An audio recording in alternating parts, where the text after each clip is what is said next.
Hi, good morning, my dear friends.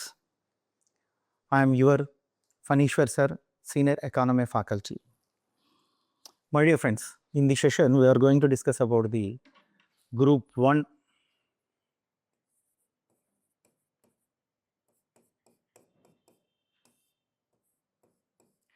మరి government ఏమో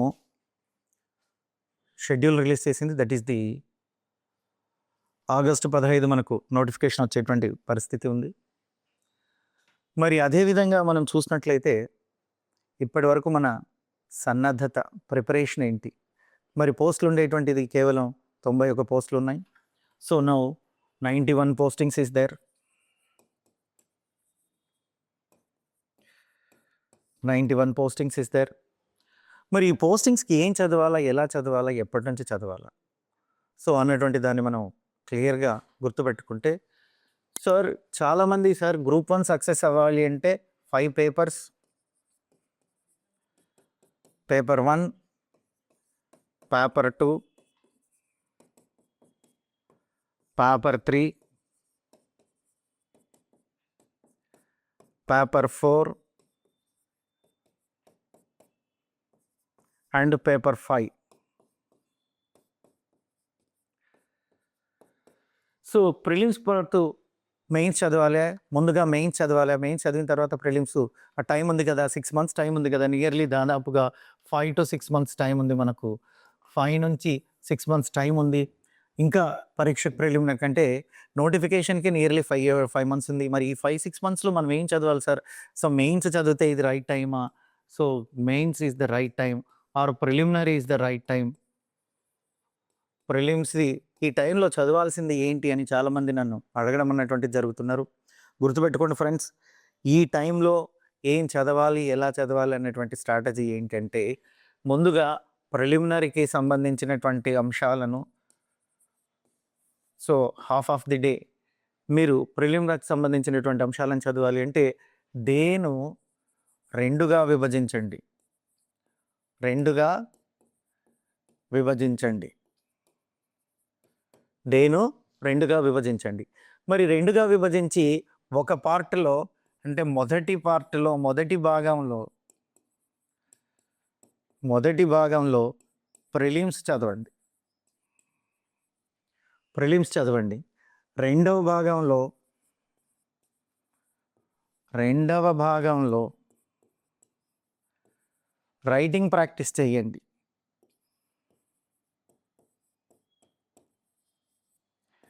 sir నాకు ప్రిలిమ్స్ క్లియర్ అయినాక నేను రైటింగ్ ప్రాక్టీస్ చేస్తే అప్పుడు మెయిన్స్ రాస్తా అంటే కుదరదు. ప్రతిరోజు రెండింటికి ప్రయారిటీ ఇచ్చేసేయండి, ఈక్వల్ ప్రయారిటీ ఇచ్చేసేయండి. సో మరి ఇందులో భాగంగా చూసినట్లయితే రైటింగ్ అన్నటువంటి దానికి ప్రత్యేకంగా టైం ఇచ్చి ప్రాక్టీస్ చేయండి. అలాగే ప్రిలిమ్స్ అన్నటువంటిది కూడా మిస్ అవ్వకూడదు కాబట్టి ప్రిలిమ్స్కి మనం ప్రయారిటైజేషన్ ఇవ్వండి. ప్రిలిమ్స్కి ప్రయారిటైజేషన్ ఇస్తేనే మనం ఎంట్రీ టికెట్ అది. మరి ఇక్కడ గుర్తుపెట్టుకోవాల్సినటువంటి ప్రధాన అంశం ఏంటయ్యా అంటే, ఏ సబ్జెక్ట్ అయినా చదవచ్చు. ఆ సబ్జెక్ట్ చదివేటప్పుడు ప్రిలిమ్స్కి మెయిన్స్కి కలిపి చదివితే అడ్వాంటేజెస్ ఏంటి, డిసడ్వాంటేజెస్ ఏంటి సార్? మరి రెండింటిని కలిపి చదవచ్చా?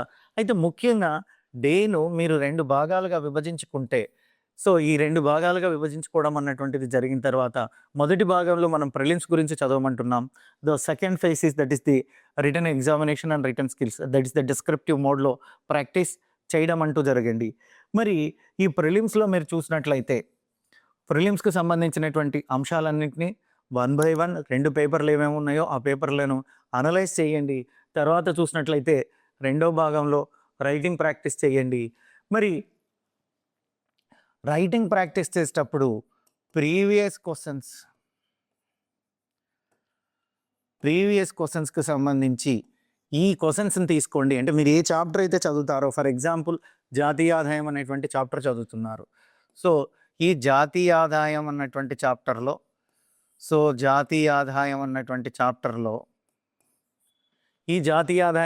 చాప్టర్ మీరు చదివినప్పుడు అందులో మీరు ప్రధానంగా గుర్తుపెట్టుకోవాల్సింది ఏంటంటే, జాతీయ ఆదాయంలో గతంలో ఎలాంటి ప్రశ్నలు అడిగారు, ఆ ప్రశ్నల్ని మనం సాల్వ్ చేయగలుగుతున్నామా లేదా, దానికి సంబంధించినటువంటి కంటెంట్ మనకు ఉందా, ఇదే జాతీయ ఆదాయంలో వచ్చినటువంటి ప్రశ్నల్ని నోట్ చేయండి. 3 or 4 or 5. సో అంటే పాస్ట్ 5 ఎగ్జామ్స్‌కి సంబంధించి అంటే 2018 నుంచే తీసుకోండి. 5 కూడా అక్కర్లేదు. ఎందుకంటే 18 తర్వాత వచ్చినటువంటి ఎగ్జామ్స్‌లో సిలబస్ అన్నటువంటిది కొంత ఎకానమీకి సంబంధించి మార్పు జరిగింది. మరి 18 తర్వాత ఉండేటువంటిది తీసుకొని ఈ క్వెషన్స్‌కి ఆన్సర్ రాయడం మొదలుపెట్టండి. ఈ క్వెషన్స్‌కి ఆన్సర్ రాయడం మొదలుపెట్టండి. ఆన్సర్ రాసేటప్పుడు గుర్తుపెట్టుకోండి. ప్రధాన అంశం ఏంటయ్యా అంటే ఆన్సర్స్ రాసేటప్పుడు పదాలు ఇక్కడ మనం ఆన్సర్ రాసేటప్పుడు మనం చూసినట్లయితే ఈ పదాల పొందిక, అమరిక ఆన్సర్ రైటింగ్‌లో మనం గుర్తుపెట్టుకోవాల్సింది ఆన్సర్ రైటింగ్ రాసేటప్పుడు మొట్టమొదటిది సమయపాలన.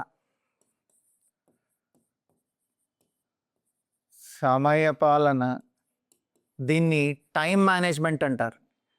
ఎందుకంటే గ్రూప్ 1 ఎగ్జామ్ అన్నటువంటిది ఎగ్జామ్ తీసుకుంటే టైం బౌండింగ్ ఎగ్జామ్ అంటారు. అంటే 180 నిమిషాల సమయం ఉంటుంది.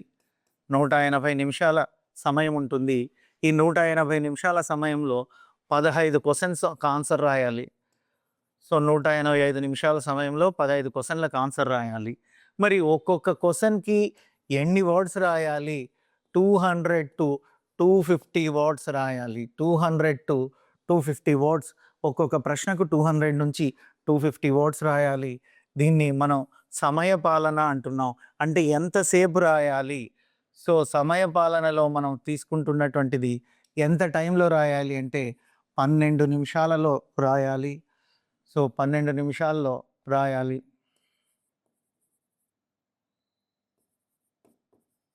12 నిమిషాలలో రాయాలి.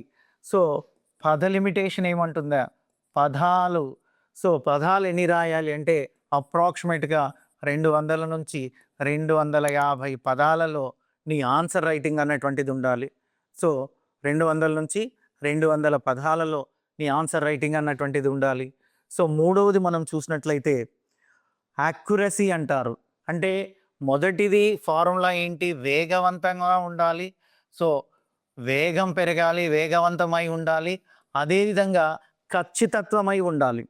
క్వెషన్‌కి ఆన్సర్ రాసేటప్పుడు మన ఆన్సర్ అన్నటువంటిది ఖచ్చితత్వమై ఉండాలి. మూడోది ఖచ్చితత్వమైన ఆన్సర్ రాయాలి. ఖచ్చితత్వం ఉండాలి. ఈ ఖచ్చితత్వం అనేది మన యొక్క టాలెంట్‌ని తెలియజేస్తుంది. ఖచ్చితత్వం ఉండాలి.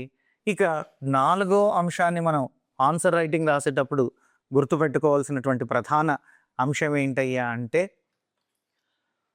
సామెతలు,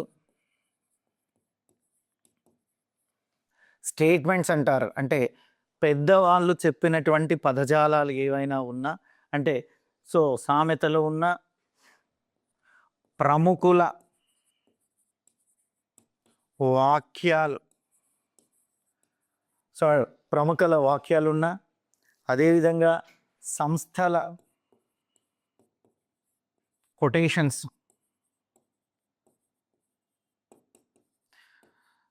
వీటిని ప్రత్యేకంగా ఎగ్జామినర్కు అర్థమయ్యేటట్లుగా ఇన్వర్టెడ్ కామాస్లో పెట్టి ఇన్వెస్టెడ్ కామాస్ చూస్తూ ఆ ఇన్వెస్టెడ్ కామాస్లో హైలైట్ చేయాల్సినటువంటిది అవకాశం ఉంటుంది.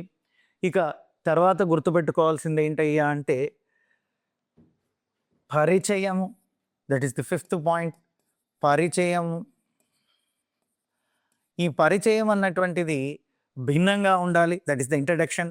ఎలా భిన్నంగా ఉండాలి అంటే పరిచయం మిగతా వాళ్లకు మనకు ఉండేటువంటి తేడాను తెలియజేసేటట్లుగా ఉండాలి. మనం ఒక నోట్స్ నుంచో ఒక టెక్స్ట్ బుక్ నుంచో కాపీ తీసుకున్నాం, కాపీ కొట్టామన్నటువంటి విషయం ఎగ్జామినర్కు అర్థం కాకుండా ఉండాలి. ఇక చివరి అంశం ఏంటయ్యా అంటే ముగింపు. దీన్ని కంక్లూజన్ అంటున్నారు. కంక్లూజన్ అంటున్నారు. అంటే మేబీ ఖచ్చితంగా మనకు మార్కులు రావాలి. డిస్క్రిప్టివ్లో ఎక్కువగా మార్కులు రావాలి అంటే మొదటగా సమయపాలనను మెయింటైన్ చేయాలి.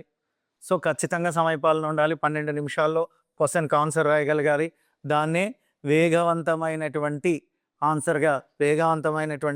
ఆన్సర్ ఉండాలి. ఇక పదాలు మనం చూసినట్లయితే ఎన్ని పదాలు ఉండాలయ్యా అంటే 200-250 పదాలు ఉండాలి. వాస్తవానికి ఏబిపిఎస్సి వాళ్ళు ఎక్కడ కూడా పదాల లిమిటేషన్, వర్డ్ లిమిటేషన్ అన్నటువంటి దాన్ని పెట్టలేదు. ఇన్ని పదాలు ఉండాలన్నటువంటి దాన్ని పెట్టడం అన్నటువంటిది జరగలేదు. మరి ఇన్ని పదాలు మనం చూసినట్లయితే ఏబీపీఎస్సీ వాళ్ళు పెట్టలేదు కాబట్టి సమయ పాలనను చేసుకొని 12 నిమిషాల్లో రాయగలిగినంత పదాలను మనం ఇక్కడ రాయడం అన్నటువంటిది జరుగుతుంది. ఇక ఖచ్చితత్వం అన్నటువంటిది మీ యొక్క పుస్తకాలకు సంబంధించినటువంటిది, మీ యొక్క ఆ విషయాలకు సంబంధించినటువంటి దాని గురించి ఇక్కడ మనం ఈ ఖచ్చితత్వం ఆన్సర్ అన్నటువంటిది ఉంటుంది. ఈ ఖచ్చితత్వంలో కూడా ఇతరుల కన్నా మనల్ని భిన్నంగా ప్రజెంట్ చేసి ఎక్కువగా మార్కులు రావాలి, ఎక్కువగా మార్కులు పొందాలంటే ఫేమస్ అంటే ప్రసిద్ధి చెందినటువంటి సామెతలు, ఇది భాషలాగా వాడిని అంటే భాష మీద మనకు ఉండేటువంటి గొప్పతనాన్ని, మనకు ఉండేటువంటి ఒక ప్రతిభను ఎగ్జామినర్కి అర్థం చేసేటువంటి విధంగా ఈ సామెతలను మనం రాయడం అన్నటువంటిది జరుగుతుంది. అదేవిధంగా సందర్భోచితాన్ని బట్టి, సందర్భాలను బట్టి ప్రముఖులు ఆ సిచ్యువేషన్లో ఆ సబ్జెక్ట్ గురించి, అది పాలిటీ కావచ్చు, ఎకానమీ కావచ్చు, ఇంకో చరిత్ర కావచ్చు, ఇంకోటి కావచ్చు, కొంతమంది ప్రముఖులు ఆ సందర్భాన్ని విశ్లేషించి కొన్ని వ్యాఖ్యానాలు చేస్తూ ఉంటారు. Some statements is there, you must write that statements. ఇదే విధంగా సంస్థలు కొటేషన్స్ ఇస్తూ ఉంటాయి. ఒక్కొక్క సంస్థ ఆ కొటేషన్స్ అంటే పర్టికులర్గా మీరు ఆన్సర్ రాసేటప్పుడు ఇవన్నీ కూడా మీ మైండ్లో ఉండాలి. ఆన్సర్ ఫ్రేమ్ చేసుకునేటప్పుడు ఈ మైండ్లో ఉండి ప్రాక్టీస్ చేయడం అన్నటువంటిది వెరీ వెరీ ఇంపార్టెంట్. ఆల్వేస్ గుర్తుపెట్టుకోండి, గ్రూప్ 1 అంటే 2 అంశాలు, వేగవంతము, ఖచ్చితత్వము. ఎవరైతే వేగవంతంతో ఖచ్చితత్వంగా చదువుతారో వాళ్ళకే గ్రూప్ 1 అన్నటువంటిది వస్తుంది. వేగము, ఖచ్చితత్వం ఈ రెండు ఉంటే తప్ప గ్రూప్ 1 అన్నటువంటిది రాదు. ఇది ఆన్సర్ రైటింగ్ రాసడానికి మనం తీసుకోవాల్సినటువంటి ఆన్సర్ రైటింగ్ అంటే ఆన్సర్ రైటింగ్ రాయడానికి సో కండిషన్స్ అని చెప్పొచ్చు, సూచనలు లేదా నిబంధనలు అని చెప్పొచ్చు. సో ఆన్సర్ రైటింగ్ రావడానికి ఏమైనా నిబంధనలు, కండిషన్స్ ఉన్నాయా? సో ఇవి మీరు దీన్ని సో హైలైట్ చేయండి. మీ ప్రిపరేషన్ని రోజుకు 2 విధాలుగా మార్చుకోండి. ఉదయం సమయంలో ప్రిలిమినరీ చదవండి, ఆఫ్టర్నూన్ నుంచి రైటింగ్ ప్రాక్టీస్ చేయండి. సో 2 నుంచి 5 వరకు రైటింగ్ ప్రాక్టీస్ చేయండి. ఎవ్రీడే 3 అవర్స్ మీరు రైటింగ్ ప్రాక్టీస్ అనేది చేయండి. ఎందుకంటే మనకి ఎగ్జామ్ 3 గంటలు ఉంటుంది కాబట్టి 3 గంటలు రైటింగ్ స్కిల్స్ని మనం డెవలప్ చేసుకోవాల్సినటువంటి అవసరం ఉంది. అంటే ఏవైతే మనకు ఆ రైటింగ్ స్కిల్స్ ఉన్నాయో ఆ రైటింగ్ స్కిల్స్ని మనం డెవలప్ చేసుకోవాల్సినటువంటి అవసరం ఉంది. ఇది ఇక మనం గ్రూప్ 1కు సంబంధించి ఎవ్రీ డే కొన్ని అప్డేట్స్ని, డిస్కస్ని చర్చించుకుంటూ వెళ్తాం. So my dear friends, this is the answer writing techniques. You must follow this techniques. Thank you. మీ ఫణీశ్వర్ సార్.